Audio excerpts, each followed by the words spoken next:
আসসালামু আলাইকুম। কালকে ভাই চলে যাওয়াতে মন খারাপ ছিল, তো বাসায় কিছুটা ডিপ্রেশন ফিল করতেছিলাম।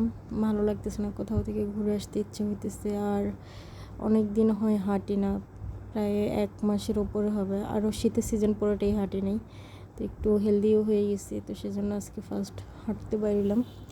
তো হাঁটতে আসার আগে বান্ধবীকে কল দিয়ে বললাম যে সিআরবিতে আসো, কথাও বলা হবে, হাঁটাও হবে। সে বললো যে ওর বাচ্চাদের রেখে আসা যাবে না, ওর বাচ্চারা বাসায়। ওর খুব ইচ্ছে করতেছে বাইরে বের হইতে, ঘুরতে যাইতে, কিন্তু হচ্ছে না।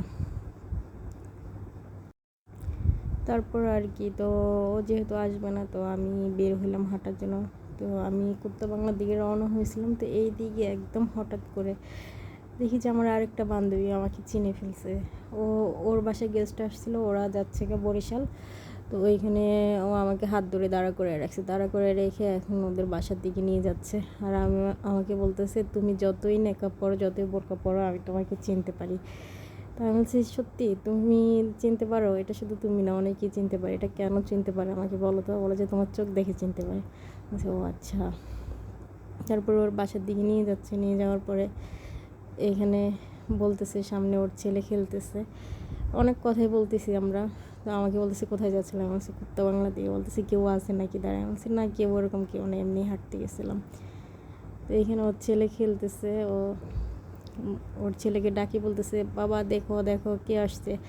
তো ও লজ্জা পাইছে, কারণ ও ছোটোবেলায় আমার নাম ধরে ডাকতো। ওকে একটা আমি টিফিন বিস্কিট আমি ওকে কিনে দিয়েছিলাম, তো ওইটা খাই ও মজা পাইছিল।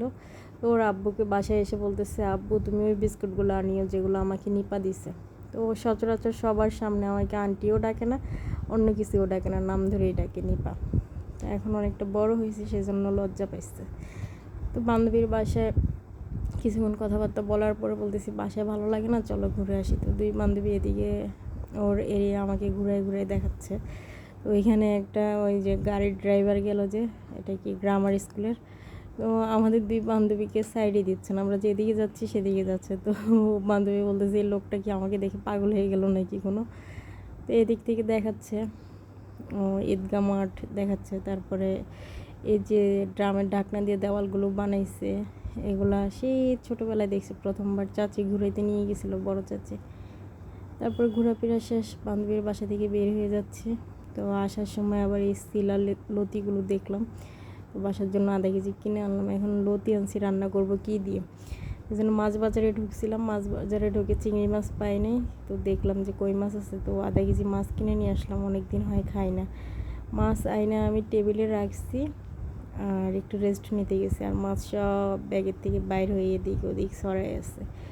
তো আমি আবার এগুলার একটা একটা করে ধরে আবার সব পাতিলের মধ্যে রাখতেছি।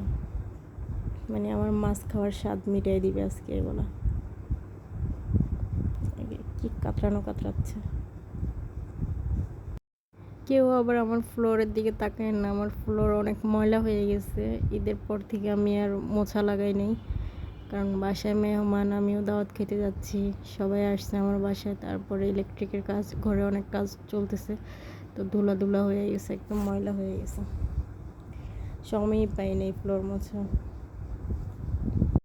আজকে এই মাছগুলো কাটতে আমার একদম 12টা বেজে গেছে গা, একদম মাছ আনার শিক্ষা হয়ে গেছে। তো আমার ভিডিও এখানেই শেষ হয়ে যাচ্ছে। আল্লাহ হাফেজ, সবাই ভালো থাকবেন, টাটা, আবার দেখা হবে।